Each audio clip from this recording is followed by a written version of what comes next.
Hey guys, it's me, Crazy Honda Chris here at Randy Kuehl Honda in Cedar Rapids, Iowa. Let me be one of the first to congratulate you on your brand new Honda Odyssey EXL. In this video, I'm going to show you how to customize all of your vehicle settings so when you drive off the lot, you are set for success. All you have to do is show it off to friends and family. So let's get going. All right, so here we are right inside your brand new Honda Odyssey. We're going to go to the touchscreen. As you can see, we're focused on that right now. From there, we're going to go to vehicle settings. So select that. First menu option is going to pop up. It's going to be your driver's assist system setup. So this is where you can customize all of your Honda sensing features. And you want all the beeps, none of the beeps, the sensitivity of that stuff too as well. So let's select it. We're going to start from the top and work our way down. But once you get more familiar with these settings over time, you'll see on the right hand side, it'll give you a quick little visual what's already selected. So the first one's going to be a forward collision warning distance. The great thing about the Honda Odyssey will give you a nice little summary and then sometimes a visual too as well. So you don't have to memorize all of these. Now, that front facing camera that's right up there, that works for your Honda sensing features. You got your forward collision. It senses when you're going to hit an object in front of you. You know, it could be a car or some random object. It's going to warn you to brake and then it will try to stop you. This is the distance that we're playing around with. Do you want it to do it short distance, longer distance, or normal? A lot of times people just keep this in normal, so that's what I'm going to do. So you can select normal or you can hit the back button. I'm going to hit the back. Next one's going to be ACC, forward vehicle detection beep. So ACC stands for Adaptive Cruise Control. I'm going to assume you guys already watched my tips and tricks video or maybe my walk around video when I go more in detail about that. But simply anytime a car gets in and out of range of your adaptive cruise control while that's active, do you want the car to beep at you to notify you, beep, beep, beep, I'm slowing down or I'm speeding up because the car got in or out of range. I'm going to turn all this stuff on so when people take these out for a test drive, they can decide, do they want it, do they not? You know, there's no right or wrong answer when it comes to this. It just comes down to your personal preference. Next one's going to be a road departure mitigation. Pretty much this is going to be the sensitivity of the car trying to keep you on the road in your lanes. How narrow or how sensitive do you want this to be? You have 4 options: narrow, normal, wide, or warning only. A lot of people keep this on normal. Next one's going to be a lane keeping assist suspense beep. So I talk about this a little bit with my walk around video. If you guys haven't watched it, I promise to try to keep it to minimal. Definitely check it out. I explain things in a little better detail. But pretty much with your lane keep assist, as you know, when you go out of your lane, it actually brings you back into your lanes. Okay? Now the question is though, do you want it to be quiet and bring you back? Or do you want it to beep, beep, beep, beep as it brings you back? On or off?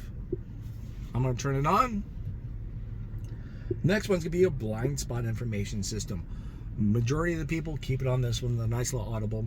So right over there with your blind spot next to your mirror, I pointed it out in some other videos, it lights up a nice bright orange when someone's in your blind spot.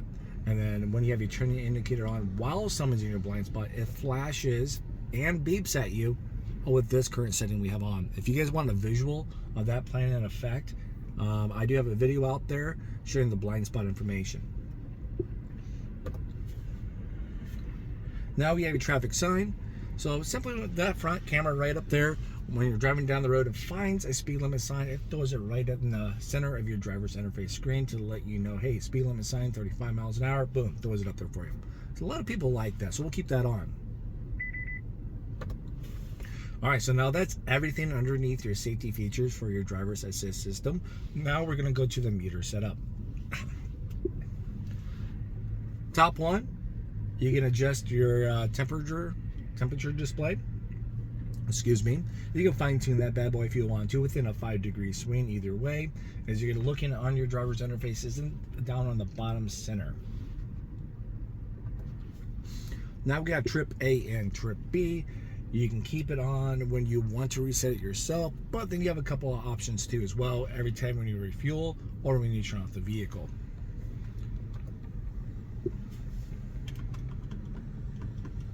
Trip B is exactly the same thing. You get your adjusted alarm volume. So this is like when they're turning indicators, door opening, buzzers, stuff like that.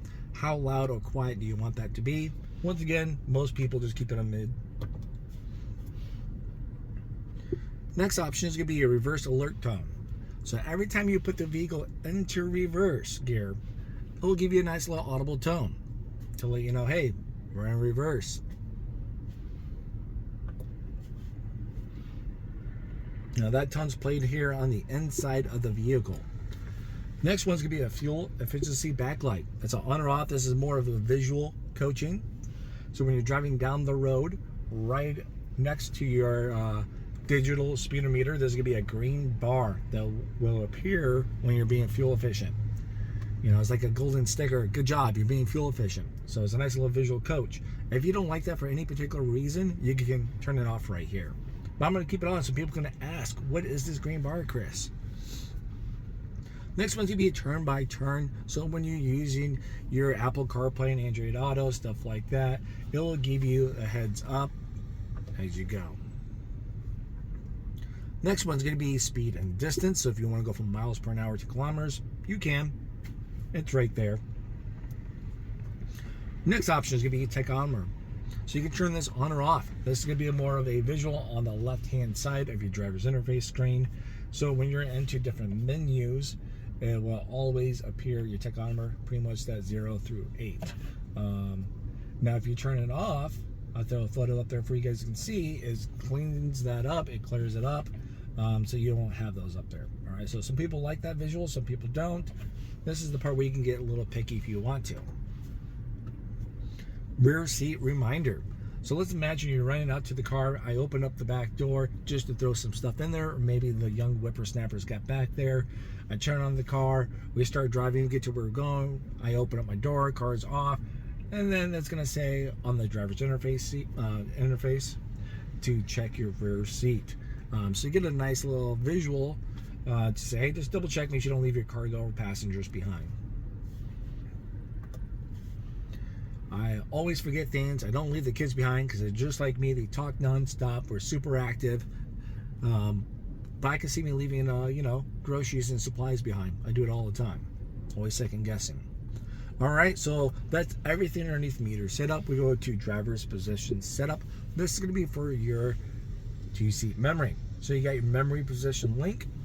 So you can turn this on or off. So when you walk in with key fob 1, guess what? Key fob 1, if you have it set for your 2-seat memory, it will automatically pull that for you.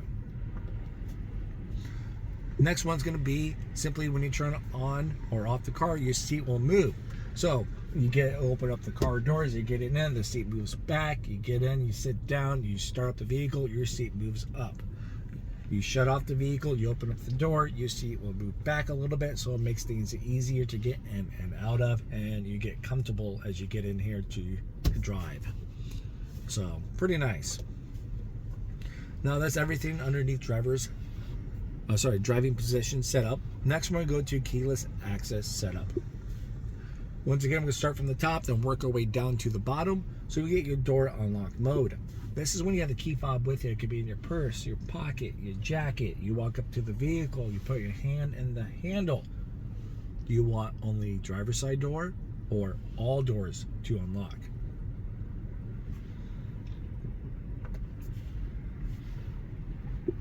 Now let's imagine you go in there, you put your hand in the handle, or you hit the button, use the walkaway auto lock, stuff like that. You don't want your lights to flash. Yeah, it'll be nice because I can see it. The kids, my young whippersnapper, Cameron, or even the older one gets not very patient. Well, all kids, I should say. You give them that little visual so they're not standing there yanking on the locked door handle. That drives me crazy when they do that. I can't wait till they get a car and I can do that to theirs. So next one's gonna be keyless access beep. So the same things, have a visual. Let's give them a little audible, a little beep beep to let them know, all right, soft tone beep, it's unlocked. We can yank on the door handle. Remote start. So do you want to keep this available at all times, or do you want to turn this off so you can never use it? Well, we live here in Iowa. Winter is just right around the corner, and so I'm going to keep this active so I can brag about it and show people. It runs in 10-minute intervals, so it's kind of nice. I explain more about that, of course, doing my other videos, okay? You have your lockout protection right here. So this is going to help prevent you from accidentally locking your keys in the car. Prime example, my wife, she has this giant purse, okay? I think it's like a body bag, but I get why she has it, because we got the 3 kids. They need a lot of stuff, apparently. So when she throws her purse, her phone, her keys and the phone into the purse, sometimes the car cannot find the radio waves of the key fob. So it's like, hey, where is this key fob? Because the cell phone's blocking it, or this is buried underneath a lot of stuff in the purse. So when she shuts off the car, she gets out of the car, shuts the door, the car is like making a funny noise, like do-do-do-do, or something you haven't heard before, because the car is in panic mode. It doesn't want to accidentally lock the keys in the car. So it's saying, hey, whoa, time out, come back. Where's the key? Is the key in the car? Is it outside of the car? Just come back here so there's no mistakes, or you locking yourself out. So, yeah, great thing, once again, it gives you a nice little summary, okay? So we're going to keep that on. I like that. That's everything from that point. We're going to go to the next one. It's going to be a lighting setup. Interior light dimming time. So shut off the car. You get out of the car. You shut the door in X amount of time. Boom. 15, 30, or 60 seconds. You want your interior lights to turn off. Well, either or, it doesn't matter. This one may play a more effect. Next one is the headlight auto off timer. So when you have your headlights set to auto, and you get out of the vehicle, let's imagine, like, prime example, maybe you go to work or home late at night. You get off work late at night, or you're riding somewhere late at night. It's not a well-lit area. You probably want to increase this timer, okay? Or if you're pulling it into the garage every night or home before dark, you won't need as long as a time from that point. So a lot of times people usually play with 30 seconds, or they keep it at 15 seconds. So when I shut the car, I shut the door, boom, timer starts, 30 seconds, the lights will turn off. I can see my surroundings. It's got a little light to see what's going on. So there we go. Nice little way to over-explain it. Next one is going to be auto light sensitivity. So when your headlights are set to auto, how soon do you want those, or later you want those to turn on or off, based on the day and night time level transparency levels. I have not met anyone yet to change this, but if you want to, that's okay. We'll keep it on mid. Next one's going to be auto headlight on with wipers. So once again, if you keep your headlights set to the setting for auto, and let's say right now, like during the day, it rains or whatever's going on and it snows, I turn on my wipers, boom, automatically your headlights will come on. Now, as soon as I turn off my wipers while my headlights are set to auto and it's daytime, or, it meets the requirement, and they will automatically turn off too. So a lot of times people just keep the headlights on to auto and never touch them. There's really no reason to now. So now we're going to go to door and window setup. Once again, start from the top, work our way down. Auto door lock. So that you just got into the vehicle, you're about to drive off. How soon or when would you like your doors to lock? When you get to a certain speed, 10 to 15 miles an hour, boom, doors automatically lock. Maybe you want to make sure there's no crazy kiddos in the back trying to jump out. Keep your prisoners right in there. But as soon as you shift from park to drive or reverse, it locks all the doors. Or have it off whenever you hit the button. Next one's going to be your auto door unlock. So I know there's going to be a lot of mixed feelings about this, and some people be asking questions. So this is going to be simple when you ride to where you're going, and when do you want your doors to unlock? I like the first option.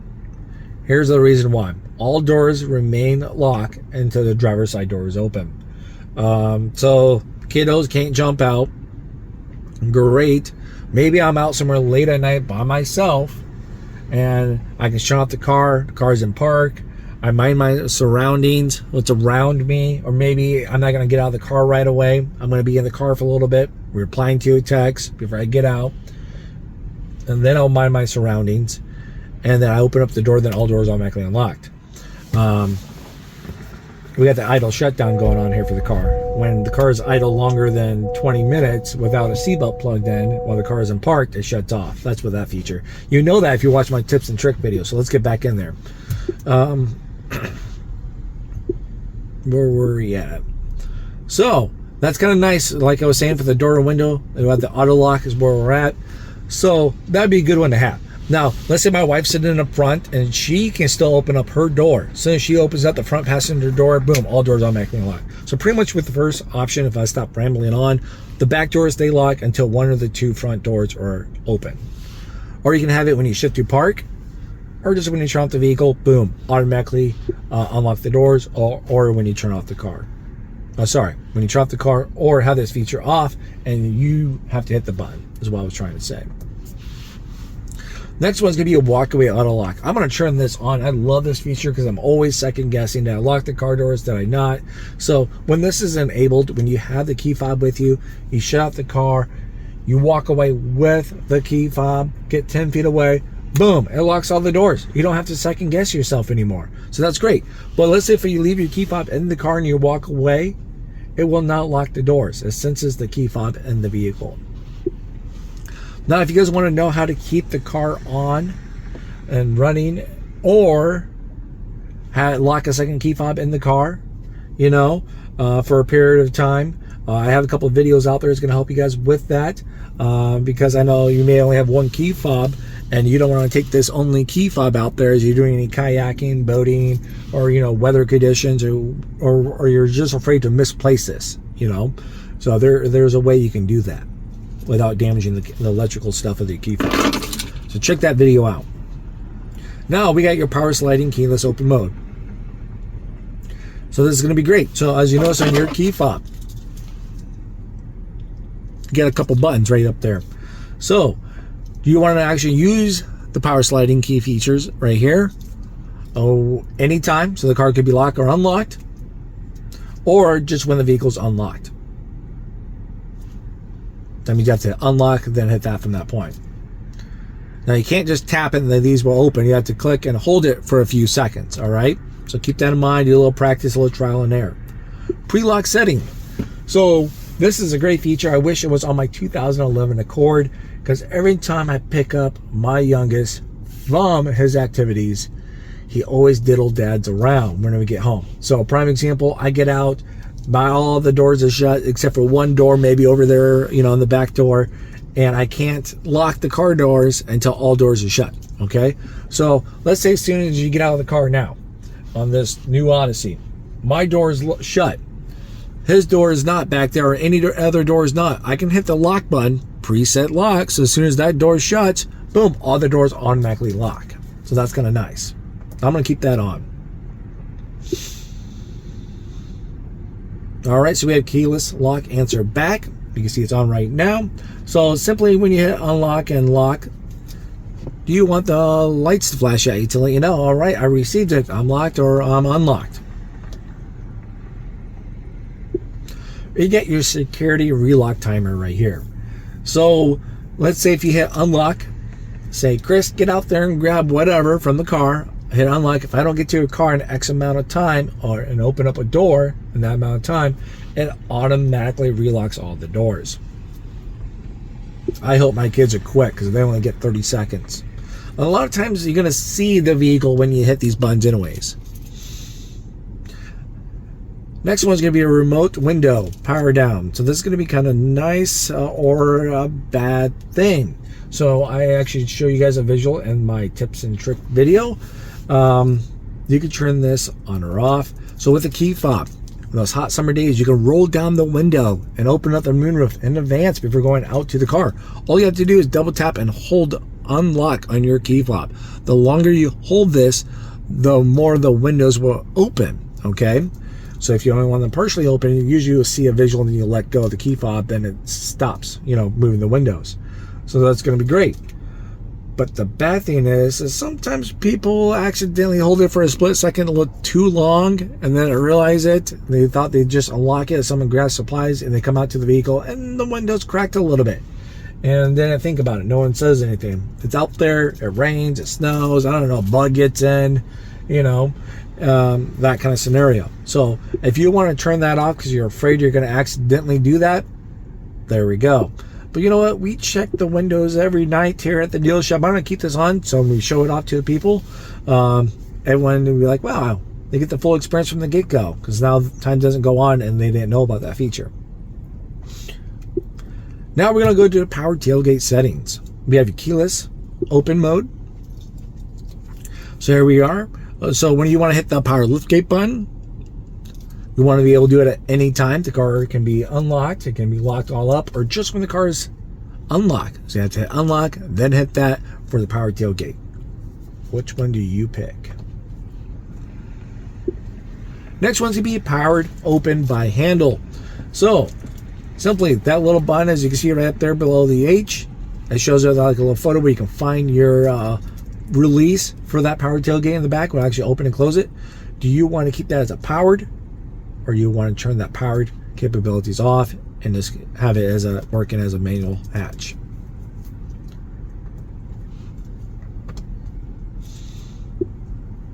Next option is going to be maintenance, or right over here, oil, anything else that may come up for your maintenance codes. You can go in here and reset it. All right, so that's everything there underneath vehicle settings, guys. Once again, congratulations on your brand new Honda Odyssey. And I do recommend checking out more of my tutorial help videos, my walk around videos, and of course my tips and trick videos. I do a lot of this stuff on my free time, so if you found this very helpful, please hit that like. Leave a comment down below of which one you think is the best setting in here, that like, good job Honda thinking about it, or like, hey, you know, add your feedback. Now, most importantly, if you guys do find these helpful, I get more graded than I do just on sales or my performance here at work. What really helps me out is feedback. You're welcome to leave a Google review here at Randy Kuehl Honda, mentioning me, Crazy Honda Chris. Now, only if it's a good thing you want to brag about, and it goes a long ways to help me out for appreciation. Okay, guys? Well, thank you again, and we'll see you in the next video. Bye-bye.